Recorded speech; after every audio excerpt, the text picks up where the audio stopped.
E de repente o carro dela parou e um objeto em forma de balão, losangular, objeto losangular, soltando fogo por baixo dele. E ao mesmo tempo que esse objeto parou, começaram a aparecer helicópteros pretos. Tiveram efeitos pós-contato. A Beth teve câncer.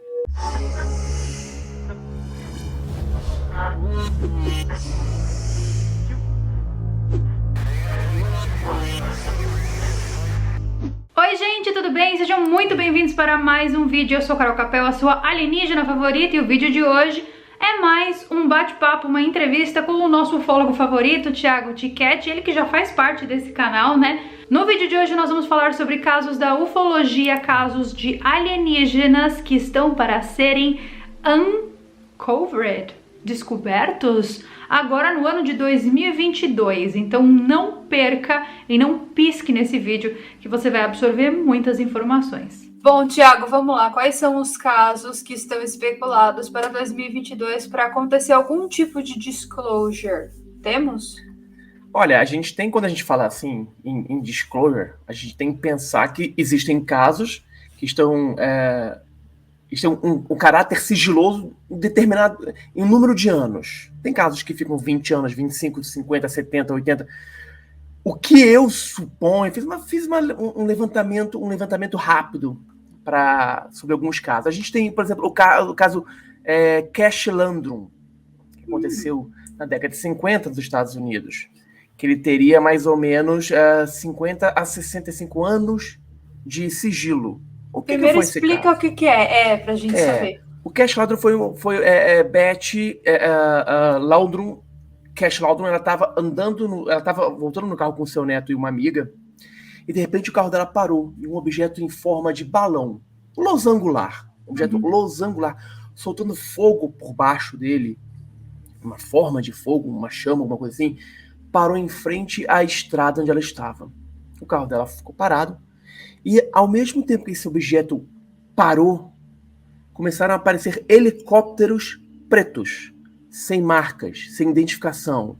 Quando eu digo sem identificação, é que normalmente tem lá o PH não sei o quê, ou do exército tem um símbolo do exército, da marinha, do aeronáutico, o que for. Não tinha, eram helicópteros negros. Teve esse avistamento, aí depois o objeto começou a ir embora, os helicópteros seguindo seguindo o OVNI. O que aconteceu depois foi que tanto Beth quanto a sua companheira, que esqueci o nome dela, amiga dela, não era amiga dela, elas tiveram efeitos pós-contato. A Beth teve câncer. E durante muitos anos ela foi atrás de resposta, ela processou o governo norte-americano, que é aquele objeto, e ela não fala que é um objeto extraterrestre, ela fala que é um objeto. Aquilo lhe causou câncer. Ela faleceu alguns anos atrás, nunca teve seu pleito atendido, mas ela diz que adquiriu câncer após contato. A sorte é que o seu filho, o seu sobrinho, se não me engano, era Billy, se não me engano o nome dele era Billy, ele ficou dentro do carro, ele não saiu, e para ele, graças a Deus, com ele não aconteceu nada. Mas é um dos casos que a gente tem há muito tempo já, que estão naquela tarde naquela classificação sigilosa. A gente aqui no Brasil tem isso também, né? E foi revisto isso algum tempo atrás, foram revistos, por exemplo, alguns gastos de governo, foi colocado um sigilo em 100 anos. Então eles usam essas artimanhas até mesmo para poder deixar o assunto morrer e vamos ver o que vai acontecer. E as pessoas que estão interessadas pelo assunto também, né? Deixar as pessoas interessadas também, né? Literalmente. As pessoas não vivem mais que 100 anos. Literalmente. E é muito difícil, por exemplo, vou dar um exemplo, vai que eu tive um caso, um contato, uma coisa assim, e aí eu hoje estou com 46. Aí o caso que eu tive põe um sigilo de 50 anos. Dificilmente eu vou estar vivo para ver isso aí. Seu filho, se tivesse muito empenhado, né, para querer ser. Exatamente, é isso que tá aí, a família vendo tudo que porque a pessoa sofre, Carol, a pessoa sofre. A pessoa passa anos querendo buscar a verdade, não tem, passando sendo criticada, sendo ridicularizada. E aí, principalmente quando é caso de abdução, né? caso de abduções é algo muito mais delicado. Muito mais. Não tem sigilo, porque é algo assim que supõe-se que é uma fantasia, né? Não tem um caso. Mas é algo assim muito mais delicado que atinge aquela pessoa diretamente, mas atinge todo mundo ao redor dela. A pessoa tá arranjada de louco, inclusive dentro da família. Dentro da família. Então, às vezes acaba até perdendo o marido, perdendo a esposa, né? Porque a pessoa não aguenta ficar junto, né? Eu vou te dar um exemplo do Travis Walton. Aquele famoso abduzido em 75 nos Estados Unidos. Ele foi abduzido, estava num caminhão com os amigos, eram lenhadores, estavam cortando madeira, árvores, e aí voltando, eles viram numa clareira um objeto, um discorde numa clareira. E o Travis saiu. E ele foi para debaixo do objeto, baixo assim, meio perto, próximo do objeto, e o objeto jogou uma luz nele, disparou um raio de luz nele. Ele ficou suspenso no ar, e os amigos dele, picaram a mula. Eu faria o mesmo. E eu não pensaria duas vezes. Desculpa, meu amigo, mas... Desculpa, Travis, mas assim... Entre o seu e o meu, fique o seu. Então, pronto. Eles fugiram e depois, aí voltaram, né? Pô, vão voltar, ele não pode ficar... Voltaram, ele já não estava mais lá.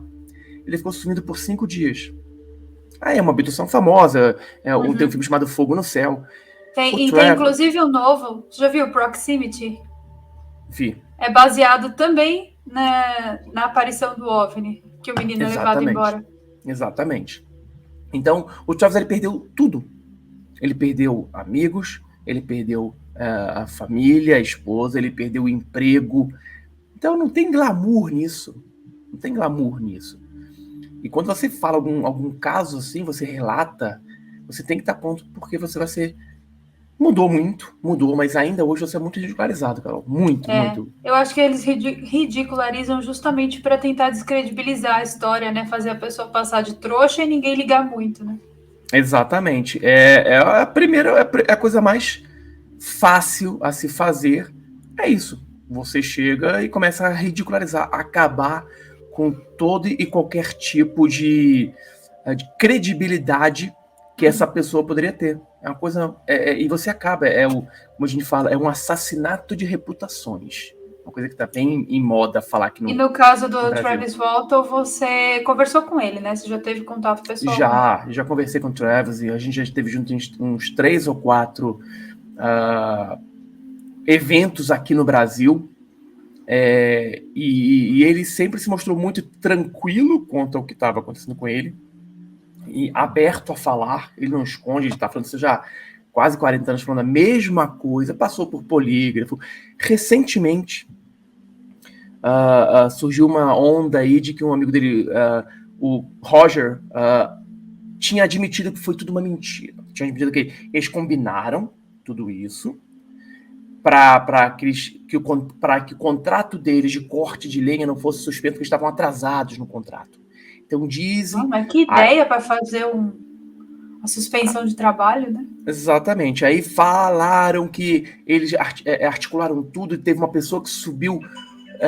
uma pessoa subiu num observatório que tinha na Guarda Florestal e jogou uma luz lá embaixo e atingiu o Travis e não sei o quê, mas foi tudo isso envolto para tentar descredibilizar essa história. Não. Então, criaram essa história, e o Roger mesmo, esse colega dele, já veio ao público falar que não, realmente foi o que aconteceu era verdade, eu quis falar outra coisa. Então, voltou atrás no que havia afirmado, e o caso do Travis, para mim, ainda uma das maiores evidências de abdução é esse caso dele. Porque... E quantos anos mais ou menos estava em sigilo esse caso? Os documentos militares da polícia militares estão em sigilo desde a década de 70, desde 75. Nossa, já foi mais de 50 anos. É sigilo em cima de sigilo. Há ufólogos americanos que ainda acreditam, e eu conversei com alguns deles um tempo atrás, o Jim Marrs, um bom tempo atrás, o Bill Schalker, australiano. Eu falei com ele, perguntei para ele sobre esse caso. Falei com o Peter Robbins também, que investigou, é muito amigo dele. E falei, olha, a gente acredita que o caso chegou à esfera militar. A princípio tinha sido só na esfera de FBI e CIA. Mas chegou na esfera militar e há documentos, evidências de alguma coisa ainda mantido sob sigilo. Uhum. Eu espero que em 2022 a gente teve a década de 50, Carol, a década de 50, para muitos ufólogos, ela foi de ouro da ufologia, principalmente norte-americana. A gente teve a Batalha de Los Angeles, em 1952, quando um objeto ficou sobre a cidade de Los Angeles, foi bombardeada por baterias antiaéreas em Los Angeles. Não se atingiu nada. À medida que os canhões atiravam, acertavam alguma coisa, mas nada caiu. Nada caiu. E era uma época pós-guerra, então com medo de invasão americana. Esses documentos, a gente está falando de... A gente está em 2022, a Batalha de Los Angeles foi em 1952. Então, a gente tem aí... em 42, foi em 42. Ele tem um sigilo de 50 anos. Uhum. Já expirou esse sigilo.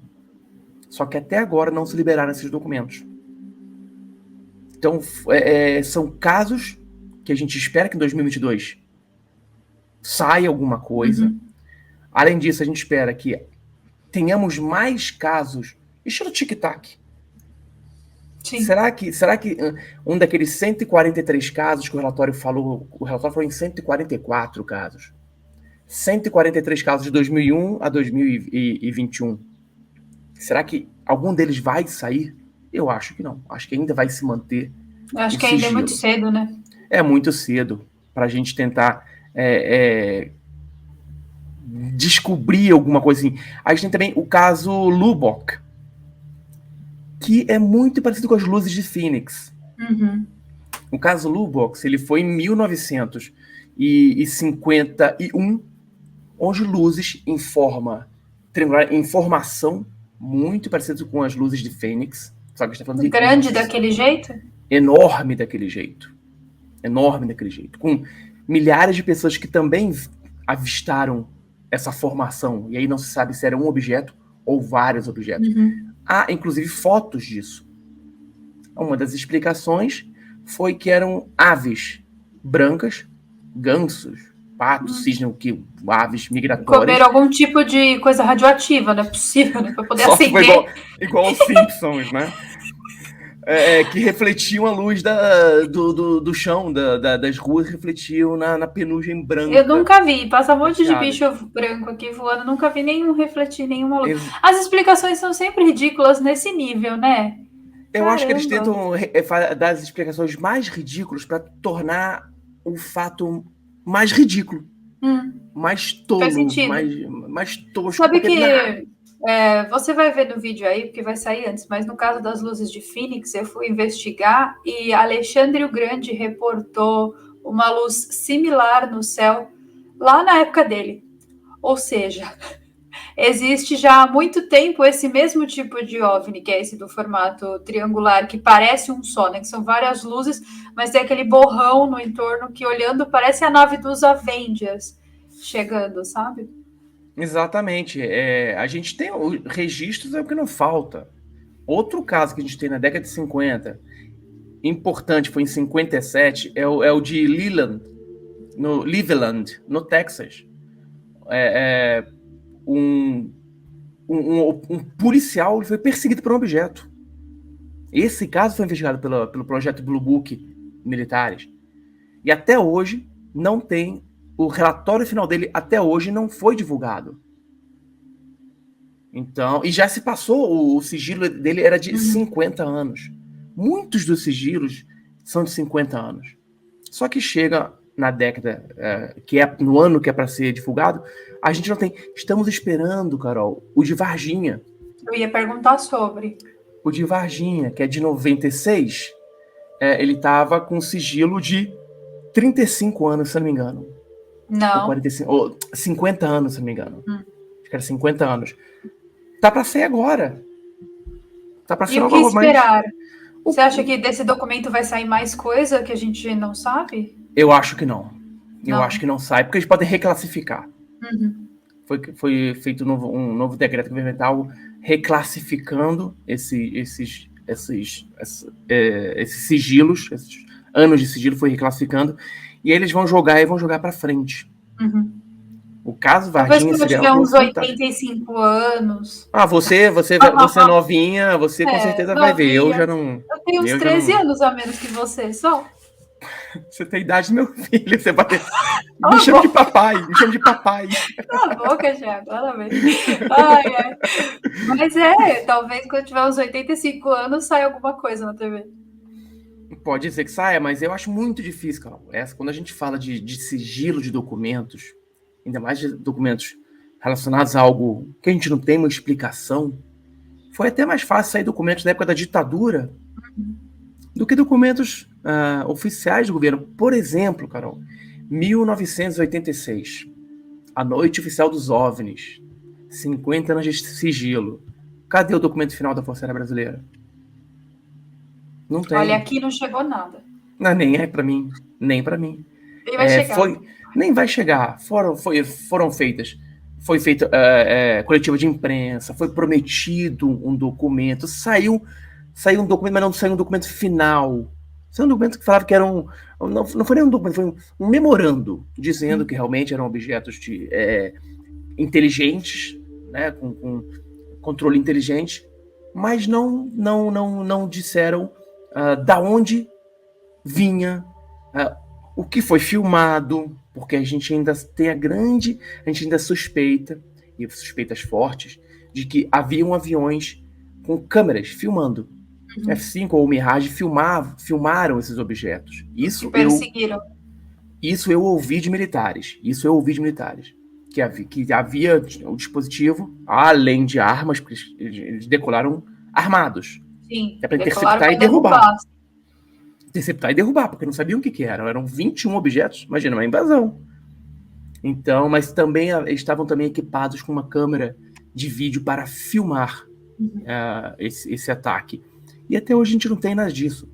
Então, esses sigilos, esses anos de sigilo, é algo muito delicado que a gente, como ufólogo, não tem muito o que fazer. A gente ou espera cair esse muro, e aí pede documento, mas a gente não é respondido. É muito difícil. Eles reclassificam. Ameaça de segurança, ameaça à segurança nacional. É o que grandes vezes é respondido pelo governo dos Estados Unidos. Porque o governo dos Estados Unidos tem super o rabo preso. Mas assim, Thiago, por que tantos acontecimentos ufológicos na década de 50? Tem alguma explicação? Que é o auge, eu acho, né? A partir de 1947, quando foi o início da era moderna dos discos voadores, no avistamento do Kenneth Arnold, deu um boom. Você acha que isso tem a ver com Guerra Fria, alguma coisa assim? Tem a ver com Guerra Fria, tem a ver com guerra, tem a ver com arsenal, com desenvolvimento da bomba atômica, tem a ver com tudo isso. Tudo isso. Eu serei leviano aqui de afirmar que foi isso, mas eu não posso descartar que o interesse dessas civilizações, que na minha opinião vêm de outro planeta para o nosso, com algum tipo de tecnologia que a gente não conhece, eles conseguem viajar pelo universo, minha opinião, eles foram atraídos ou tiveram sua atenção chamada quando nós começamos a mexer em armas atômicas. Sim. Então você vê, a gente tem o caso Roswell, ocorreu no Novo México. O Novo México era local de testes da bomba atômica. Antes disso, naquela entrevista que eu fiz com a Paula Harris e o Jacques Vallée, eles investigam até agora um caso que ocorreu 2 anos antes de Roswell. Ocorreu em 45, também de um objeto que caiu num campo de testes atômicos. Então, o boom começou, e aí na década de 50 as pessoas começaram o assunto começou a ser mais divulgado, as pessoas começaram a olhar mais para o céu, começaram a relatar mais. E ao mesmo tempo em que aumentava esse boom, as ameaças às testemunhas eram cada vez mais cruéis. Ameaças de morte.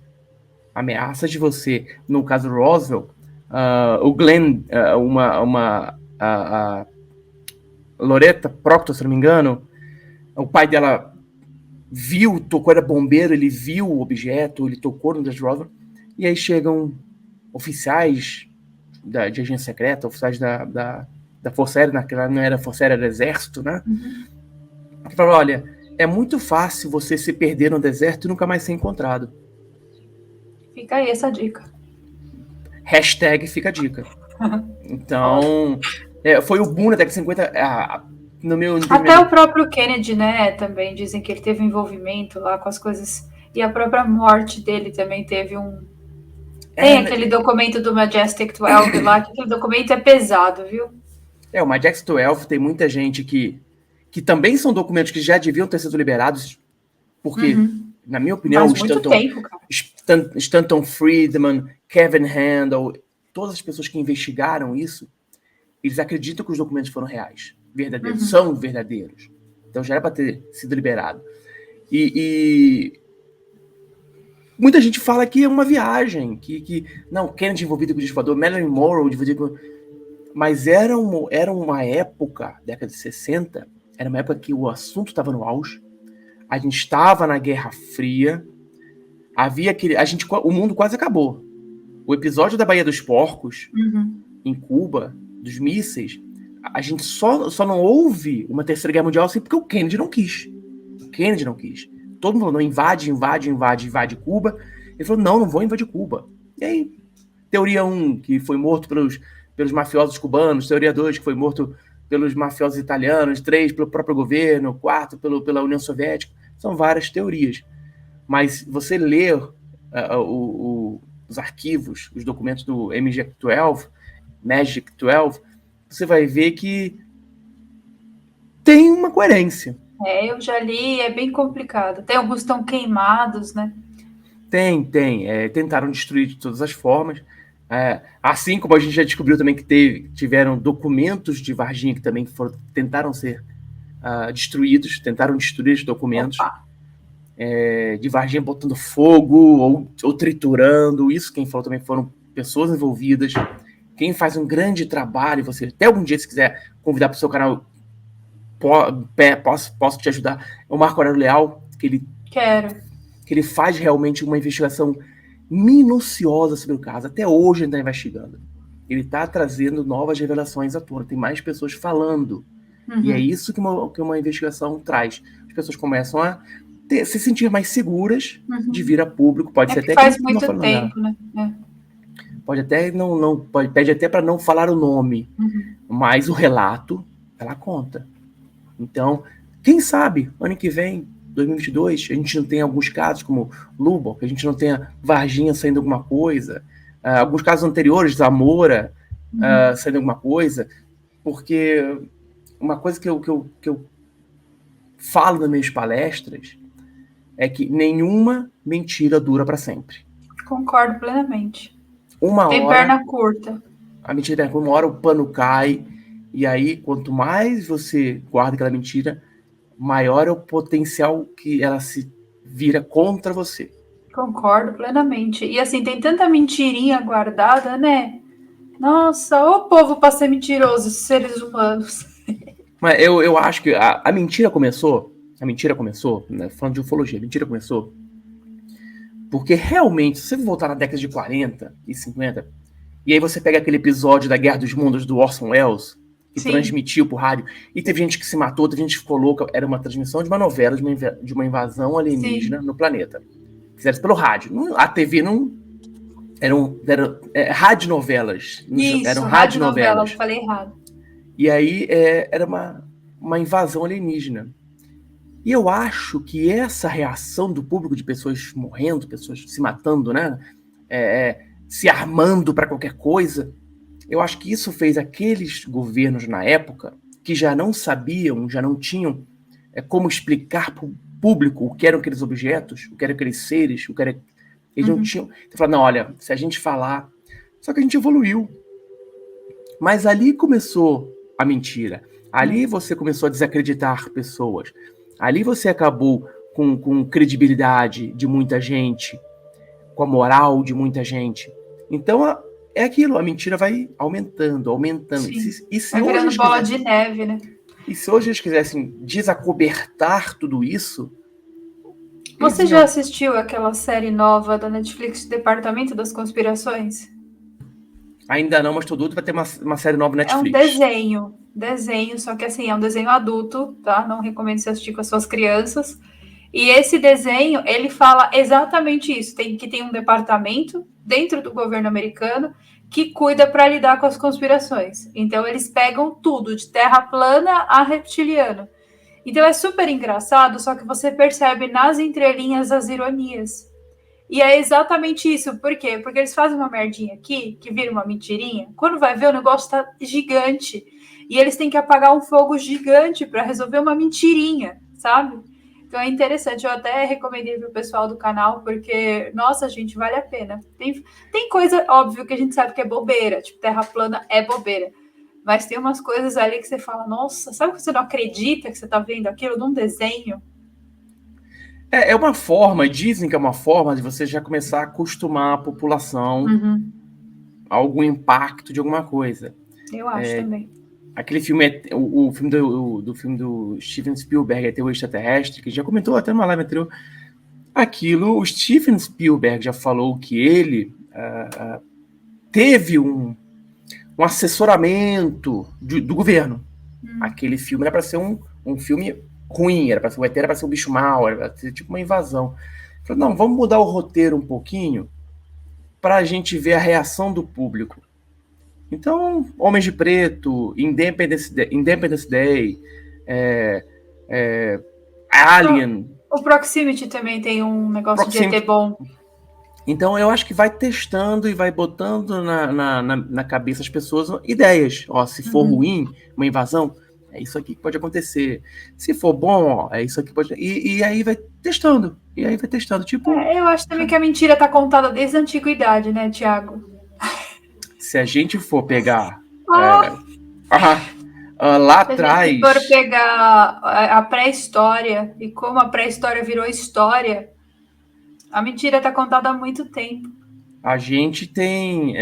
o problema é que para a grande maioria da comunidade científica, para a grande maioria das pessoas, os alienígenas do passado são coisa de louco. É coisa de socá-los com o cabelo em pé. Mas você tem ali evidências de que muito mais que agora. Muito mais antigo. Tem muito mais que agora, Thiago. As evidências são bizarras. Muito mais, exatamente. Muito mais. Você pega a Bíblia, você lê a Bíblia é um grande livro de história. Você vê ali passagens impressionantes. Se você trouxer para os dias de hoje, você vê ali um descoador, um contato, uma abdução. Ao mesmo tempo, você tem as histórias da Bíblia sendo contadas por culturas da Mesopotâmia, por exemplo. Né? Tipo, as mesmas histórias contadas nas culturas da Mesopotâmia sendo recontadas na Bíblia de uma maneira religiosa. O que leva a gente a crer que o texto que está na Bíblia não é original, mas sim é alguém recontando a história do jeito que faz sentido para um determinado dogma. Então, é muita maquiagem, né, feita. A igreja é muito poderosa. Né? Se a gente for falar de igreja aqui, ferrou. Mas a igreja é muito poderosa. Você acha? Ela manipula a história desde o início. Mas você sabe que eu não acho 100% ruim, não, viu, Thiago? Porque se você for assumir que, de fato, os seres humanos tiveram uma ajuda na evolução, e essa ajuda partiu exatamente de uma hibridização do DNA que era daqui da Terra com um DNA que não existe aqui na Terra, você também está assumindo que o ser humano tem uma capacidade que ele não sabe que tem. E você dá esse tipo de poder nas mãos de gente que não é tão boazinha. É óbvio que tem gente que vai usar essa capacidade para o bem, mas tem muito mais gente que vai usar essa capacidade para o mal. Mas se você, por exemplo, e a gente vamos voltar, Carol, antes dos textos. As pinturas rupestres. Entendi. Tá com dislexia. Quase as pinturas foi. rupestres. Você vai ver que eles desenhavam o que eles viam. Fala, mas aquilo ali era um touro. Ok, mas em cima do touro tinha um objeto de escóide. O que é aquilo? Então, eu acho que falta interesse, vontade e até medo, receio de que se a gente começar a recontar nosso passado, muita coisa a gente aprendeu errado. Muita gente aprendeu errado, foi ensinado errado, foi dogmado errado, foi seria uma mudança muito grande de toda a nossa história. De toda a nossa história. E aí você vai entrar naquele assim, vai começar aquela pulguinha atrás da orelha. Mas era pra gente estar aqui nesse planeta? Era pra gente ser o que nós somos hoje, evolutivamente falando? Ou a gente era pra estar nisso agora com 2021 anos, desde que surgiu o homem, vamos dizer, Cristo, né? Na solução de 200 mil anos, não era pra gente estar descendo das árvores agora? É muita pergunta, é muita teoria. São muitas teorias, muitas suposições. Até o próprio Darwin não conseguiria explicar esse salto evolutivo que tem entre um homem primitivo e o que nós somos hoje. Não, então, a própria ciência... A origem das espécies já se perdeu. Sim, né? Sim. A própria ciência, ela explica alguma coisa, mas ela deixa uma pontinha solta que ela não consegue explicar. Você tem evolução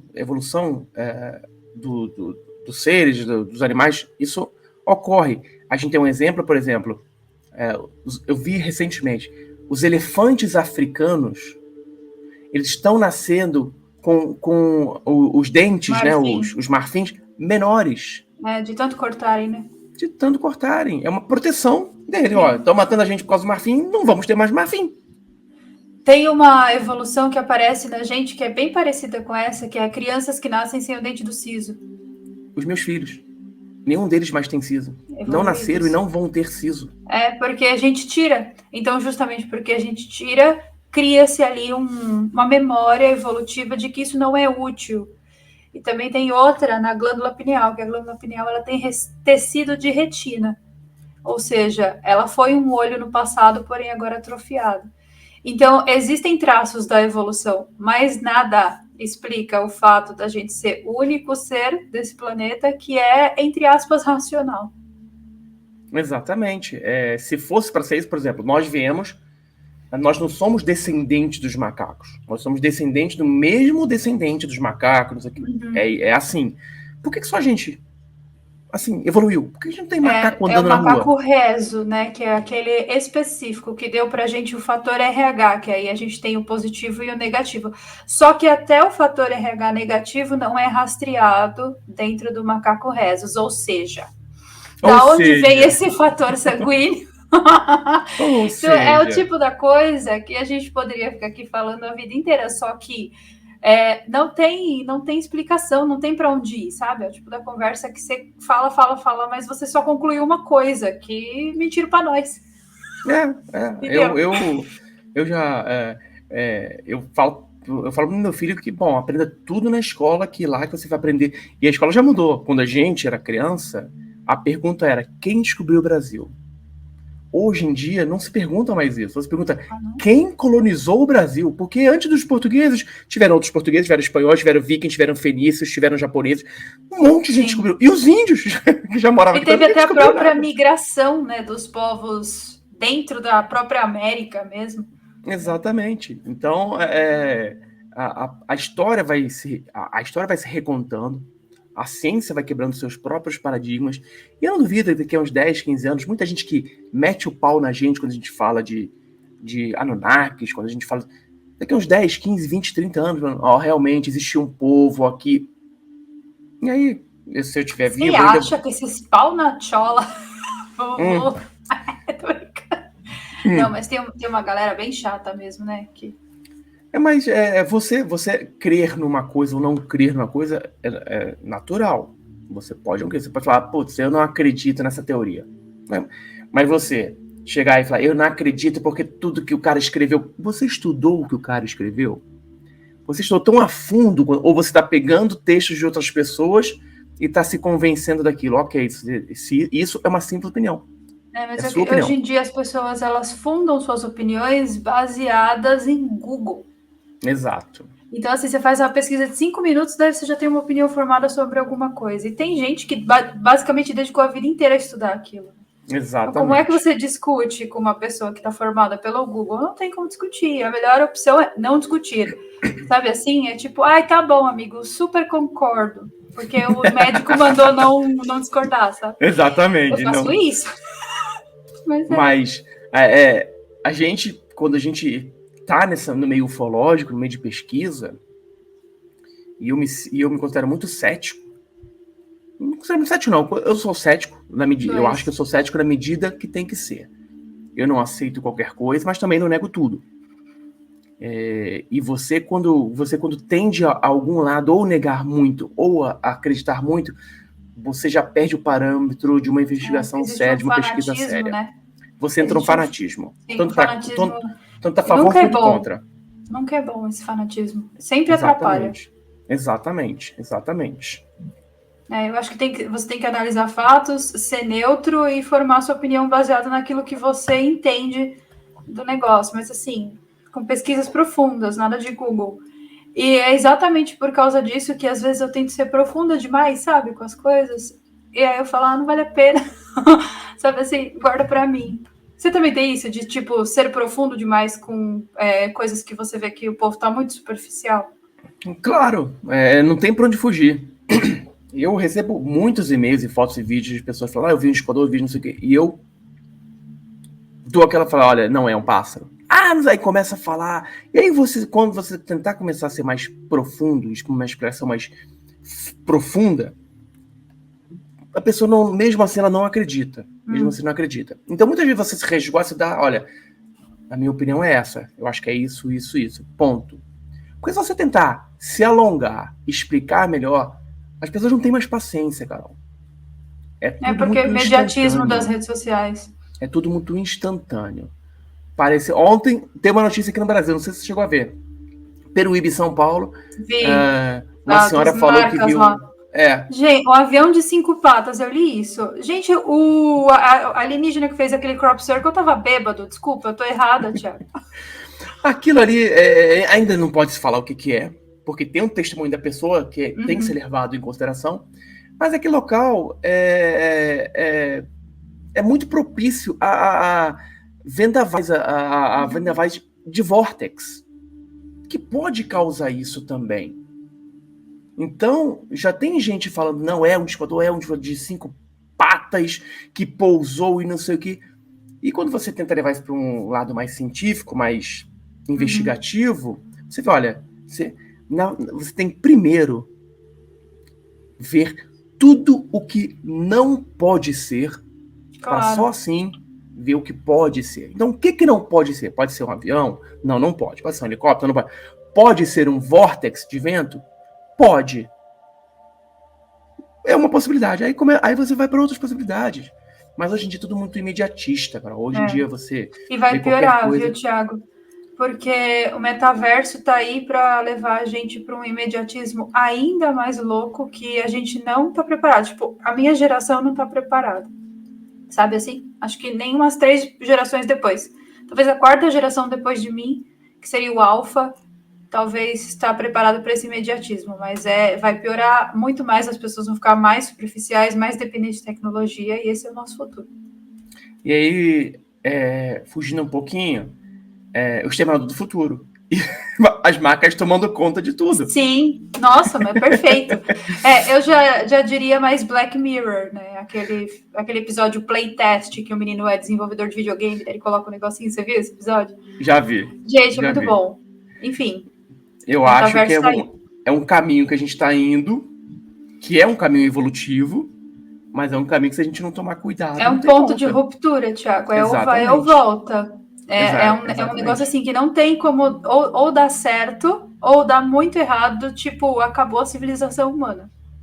Essa é a tecnologia que tá chegando. E olha que se um dia alguém assistir nosso vídeo, que pela internet as ondas se propagam, né, pelo universo. Um dia alguém ouvir nosso vídeo que é 3.000 anos, vamos ver, olha, aquela lourinha e aquele carinha lá estavam falando disso, aconteceu mesmo.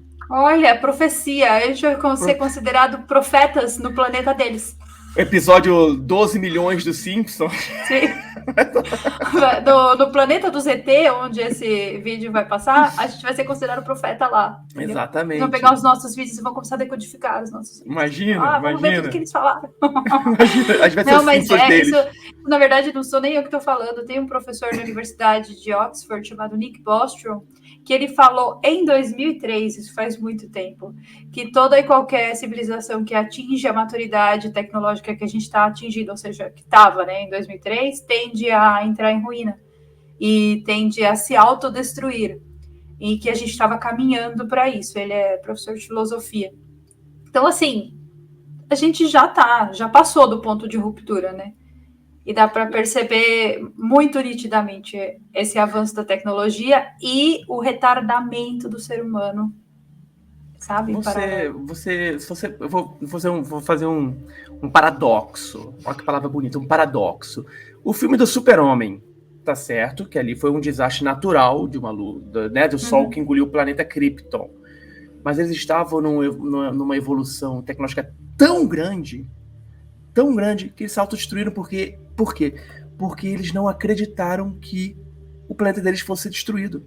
Eles estavam na soberba. Você assistiu o filme, o primeiro filme? Eu não assisti Super-Homem. Eu devo ter assistido, mas eu não lembro, eu era criança. No início, do primeiro... Eu sou da Marvel, Thiago, não sou da DC. Eu também, mas na minha época a DC do Super-Homem era mais poderosa que a Marvel. E aí o planeta destruído, depois do pai do Super-Homem, o Jor-El, falaram, olha, temos que sair daqui, porque não, nós somos não sei o quê, e o planeta destruído. Então estavam num nível tecnológico tão grande que pequenas possibilidades de destruição para eles não levaram em conta. E aí foi tarde demais. E você vê qualquer império na antiguidade, todo império que chegou ao seu auge, ele se autodestruiu. O egípcio. O romano foi dividido em 3 reinos.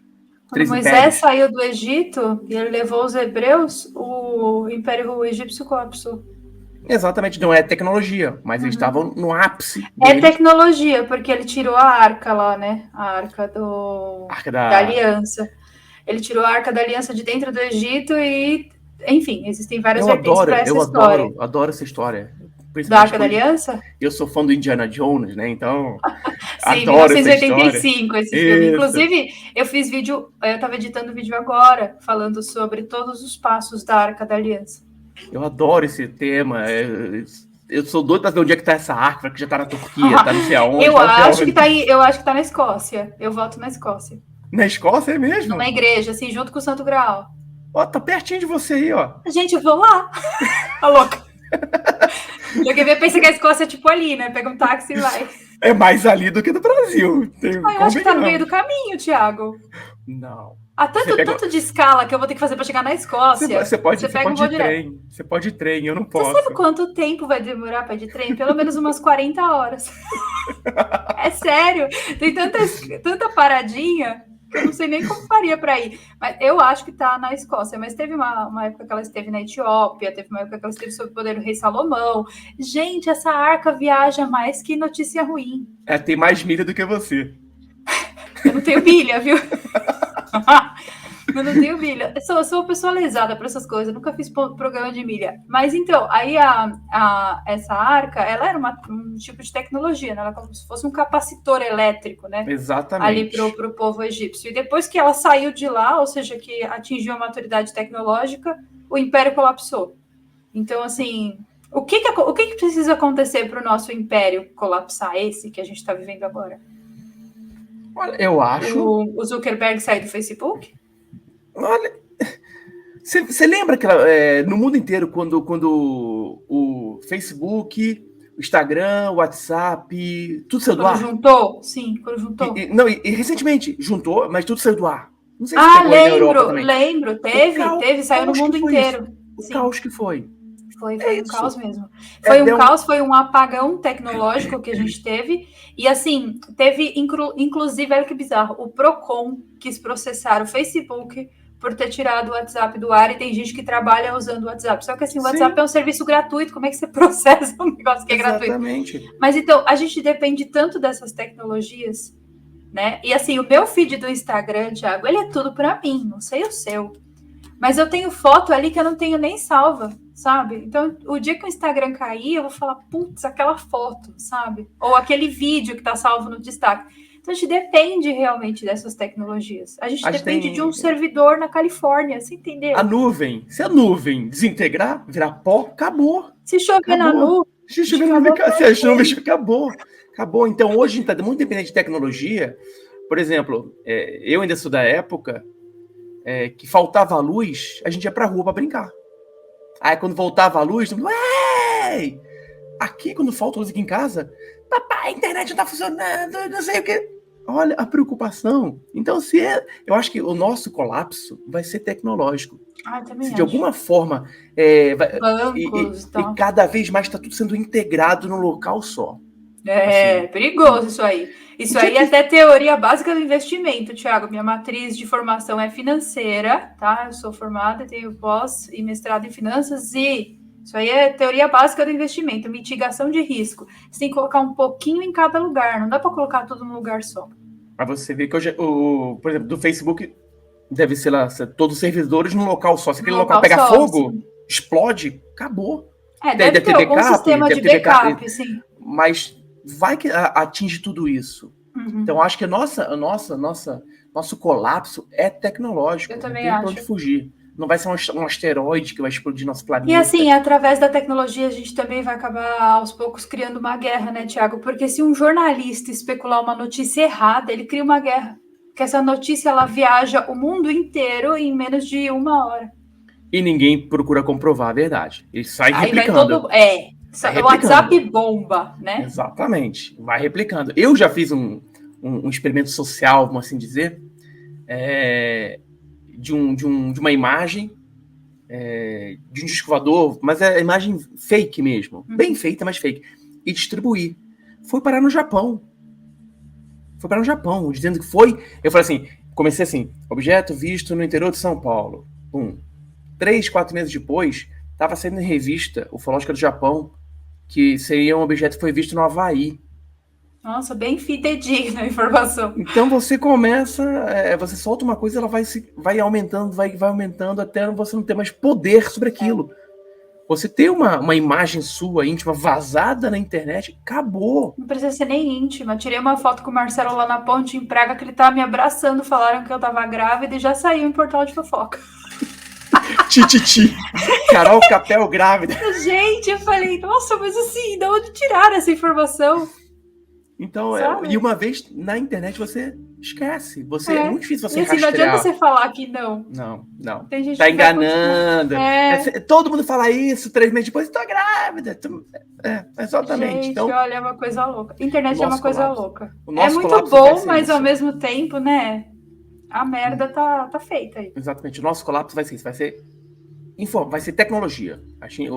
A raça humana, se não aprender, o que vai destruir é isso. E teve aquele caso lá da escola do Zimbábue, que os ET vieram falar exatamente isso. Eles falaram que o colapso ia ser tecnológico. O caso é de 92. Né? De rua. Exatamente. E o interessante, né, nisso daí é que foram várias crianças que viram, né? Tanto a nave quanto os seres. E aí, se não me engano, acho que foi o John Mack. John Mack que foi lá e entrevistou crianças separadas. E todas elas desenharam o mesmo, quer dizer, com muita semelhança, praticamente igual o ser, e a nave, e o local. Então, foi uma histeria coletiva. Uma histeria coletiva com todo mundo vendo a mesma coisa, falando a mesma coisa. Criança ainda, né?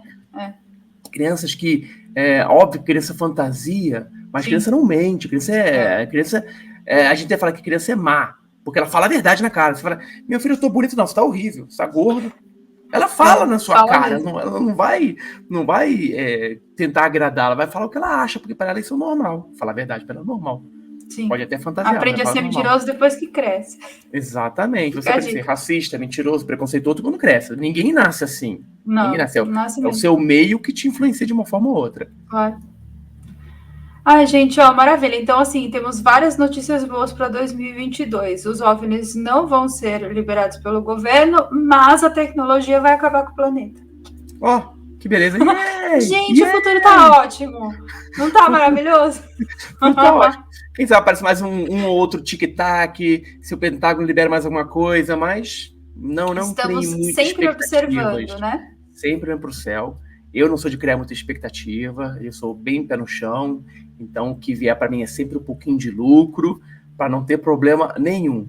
Pra mim também, gente. Tô aqui. Se o GT quiser chegar, nós estamos aqui, né, Thiago? Só tem uma coisa, ano que vem continue assistindo o canal da Carol, sempre, Que sempre. bonitinho. E Porque também aí, já dá uma passada lá no canal do Thiago, né, Thiago? Faz isso, seu marketing. uma duplinha de dois, uma duplinha, clica lá, clica aqui, clica lá, clica aqui, clica aqui, clica lá, pronto. Que o Thiago pronto. tá sempre por aqui no canal, ele tá no podcast também, ele tá lá no canal dele, ele tá na página do Facebook, ele tá em todos os lugares. Então, aproveitem aí, porque ele faz bastante entrevista com ufólogo internacional, então um conteúdo bem variado, bem legal. É isso mesmo, eu tenho essa facilidade de conhecer esse pessoal e a facilidade de falar inglês, então, gente, importantíssimo, falem inglês. Inglês já não é mais prerrogativa para nada, inglês é obrigatoriedade. A Carol é professora. Não paguei ele, gente, juro, nem esperava essa propaganda. No Brasil, só eu tenho um canal que entrevista pessoas em inglês porque eu falo inglês. Ah, mentira! E eu nem entrei como sua concorrente ainda. Não entrou ainda, mas não faça isso não. Não faça isso não. Elas bem cuzona, né? Chama o cara pra participar e já quer tirar. Mas aprendam inglês com a Carol e sejam meus concorrentes, gente. É assim que funciona. Pra né, aumentar o sarrafo. Aumentar o sarrafo ganha mais também, quem fala inglês. Isso aí eu sempre falo. Exatamente. É importante. É muito importante. Obrigada, viu, Thiago, pelo seu tempo aí. O pessoal sempre gosta quando você aparece aqui no canal. É sempre uma grande honra e um prazer estar aqui no seu canal, que eu acompanho sempre, dou meu like. Tento ser sempre o primeiro a comentar, mas é difícil, cara. Ah, é difícil, a concorrência aqui é grande. Putz grila, viu? Pra ser o primeiro. Uma vez eu escrevi, sou o primeiro. Aí quando eu publiquei, já tinham 3 ou 4 na minha frente. Falei, não dá. Não dá. A gente tem que combinar pra você poder postar lá. Exatamente. Né? Thiago, vou postar em 3, 2, 1. Postou? Não, eu boto o vídeo não listado, mando pra você comer. Isso. Aí você publica ele. Põe em público. Sim. Perfeito. Ai, gente. Esse foi mais um vídeo pra vocês, eu espero de verdade que vocês tenham gostado. Ó, o canal do Thiago tá no card, nas telas finais e aqui embaixo, pra quem quiser assistir, tem um monte de entrevista lá, ó, top. Um super beijo pra vocês, ó, vejo vocês nos nossos próximos vídeos, que pai!